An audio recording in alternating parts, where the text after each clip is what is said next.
عالمی بھائی چارہ کی بنیاد ہے فیتھ. اسے کہتے ہیں ایمان کا بھائی چارہ. اگر ہر انسان کو ایمان ہے کہ ہمارا رب ایک ہے, ہمارا خالق ایک ہے, ہمارا خدا ایک ہے, تو ہی ہم ایک عالمی بھائی چارہ کے اوپر عمل کر سکتے ہیں. اور یہ بھائی چارہ باقی سارے بھائی چاروں سے اونچا ہے, چاہے وہ خون کا بھائی چارہ ہو یا کوئی بھی بھائی چارہ ہو. اور یہ ایمان کا بھائی چارہ کہ رب ایک ہے, خالق ایک ہے, خدا ایک ہے اور اسی کی عبادت کرنا چاہیے, یہ بھائی چارہ صرف ہاریزونٹلی سارے دنیا میں نہیں پھیلتا, صرف دنیا کے لوگ جو جی رہے ہیں اس کے اندر نہیں, لیکن ورٹیکلی بھی, اوپر اور نیچے بھی, جو قوم جو انسان پہلے بھی آ چکے دنیا میں اور جو ہمارے بعد آئیں گے ان کو بھی سمیٹتا ہے.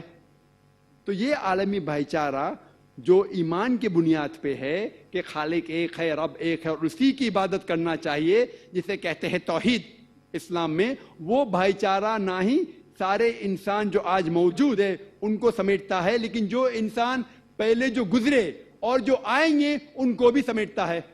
اور یہ بھائی چارہ باقی سارے بھائی چاروں سے اونچا ہے, چاہے وہ خون کے رشتے کا بھائی چارہ ہو. اور اس میں کئی مثال ہے قرآن مجید میں. اللہ تعالیٰ فرماتے سورہ اسراء میں سورہ نمبر 17 آیت نمبر 23 اور 24 میں کہ اللہ کی عبادت کے بعد آپ کو اپنے والدین سے اچھا سلوک کرنا چاہیے, ان کی عزت کرنا چاہیے, اور کوئی بھی ایک یا دونوں اگر ضعیف ہو جائے, ان کی عمر زیادہ ہو جائے, ضعیف ہو جائے, تو ان کو اف تک مت کہو. آپ کے والد یا والدہ, ماں یا باپ, کوئی بھی ضعیف ہو جائے اف تک مت کہو, لیکن ان سے اچھا برتاؤ کرو, اچھا سلوک کرو, اور اللہ سبحانہ و تعالیٰ سے دعا کرو کہ ان پہ کرم کرو جس طریقے سے انہوں نے ہماری پرورش کی.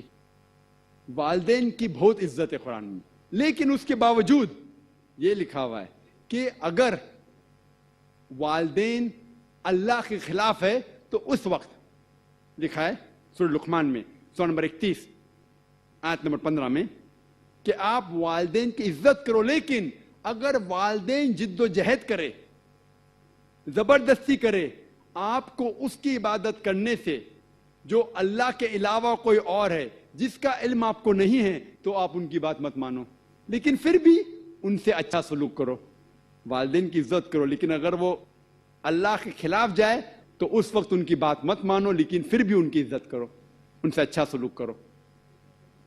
اور کئی مثال ہے قرآن مجید میں, جو نبیوں کی مثال ہے, کئی رسول کی مثال ہے. مثال کے طور پہ قرآن میں ذکر ہے سورہ ہود میں سورہ نمبر 11 آیت نمبر 45 to 47, اس میں نوح علیہ السلام کا ذکر ہے. اور ہم جانتے ہیں prophet Nuh peace be upon him, Nuh علیہ السلام کا ذکر اکثر لوگ جانتے ہیں کہ اللہ سبحانہ و تعالیٰ نے ان کو وحی نازل کی تھی کہ ایک بارش ہوئیں گی, فلڈ آئیں گا, اسی لیے ایک کشتی بناؤ, ایک آگ بناؤ, اور نوح علیہ السلام نے کشتی بنائی.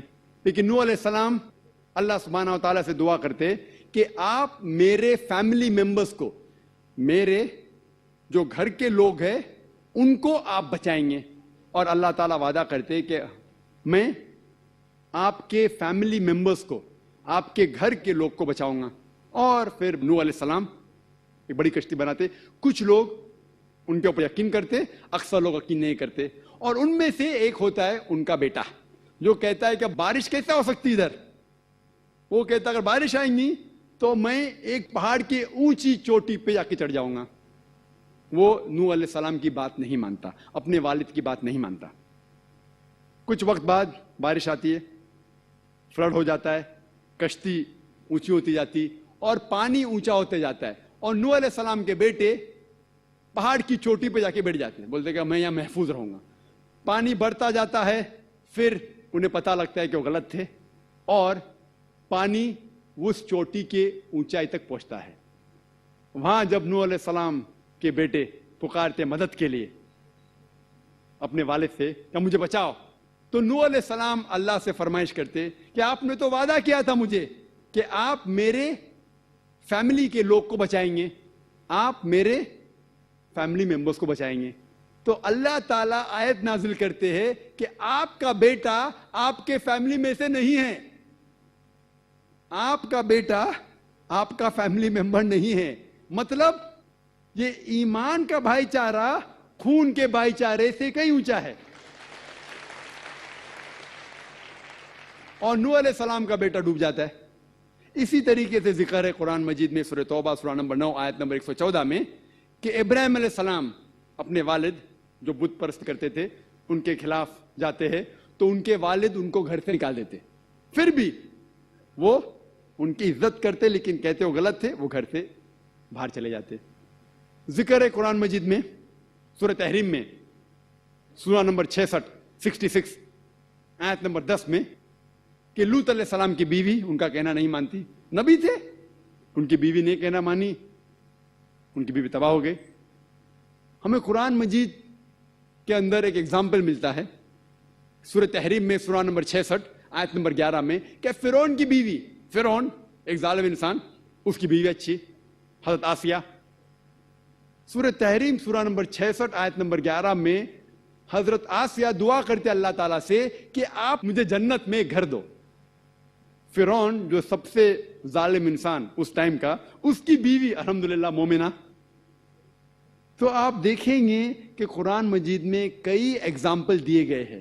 اور یہ بھائی چارہ جو ایمان کا بھائی چارہ ہے کہ خدا اللہ ایک ہے, رب ایک ہے, خالق ایک ہے ساری انسانیت کا, صرف اسی کی عبادت کرنا چاہیے, وہ بھائی چارہ باقی سب بھائی چارے سے اونچا ہے. اور صرف یہی ایک نقطہ ہے جس کے وجہ سے ساری دنیا کے انسان ایک ہو سکتے ہیں اور ایک بھائی چارے کے اندر آ سکتے ہیں.